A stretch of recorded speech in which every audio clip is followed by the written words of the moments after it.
guys, it's Naja with Tangled Roots Research. This week's Tangled Tuesday video is about endogamy. What in the world is endogamy? It's basically kissing cousins. You marry into your own family, which nowadays is like, wait, what? That's not cool.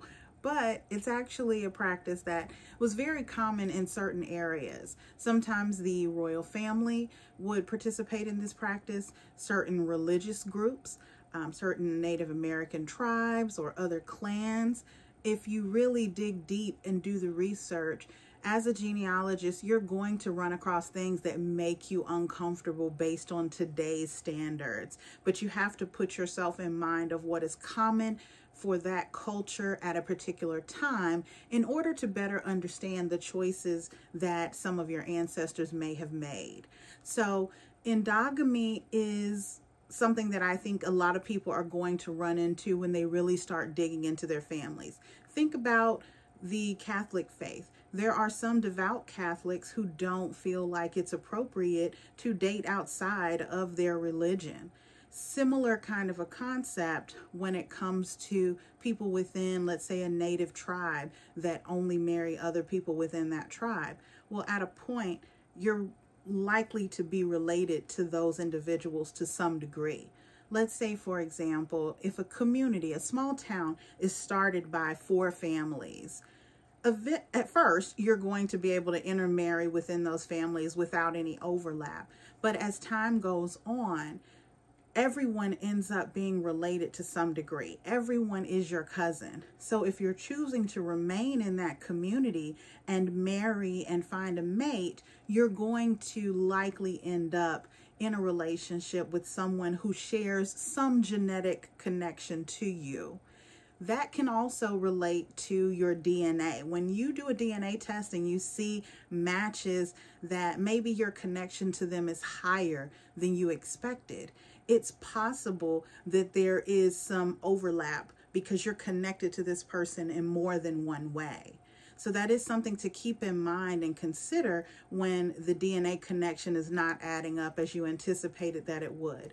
In my own family, in regards to my DNA, my grandmother was raised by her stepfather, not her biological father. When I did my DNA testing, I got my results back and I see connections to his family. So one may begin to question, wait, was that actually her stepfather, or maybe he was her biological father? Well, that's not the case. The connection to them is actually that my grandmother and her stepfather share the same great-great-grandparents. Their great-grandparents were brothers. So they're actually already cousins. My great-grandmother married her distant cousin, as was the common practice in that community at the time. They started off as a part of a native tribe, and even when they left from the tribal home, they continued this practice of intermarrying into the local families because they didn't leave the community. At a point, though, this became taboo. My grandmother and her siblings, for example, were warned very strongly to avoid dating people in a particular town because everybody there was going to be your cousin, and it was not considered acceptable once they were no longer a part of that community to date someone that you know or marry someone that you know is a relative of yours. So as times change, cultures changed, understand that what you find is not necessarily a reflection of some wrongdoing. It's different than what's common for us today. So sometimes people get a little bit nervous, especially when we're helping clients. They're concerned about what we may find and think that it reflects negatively upon them.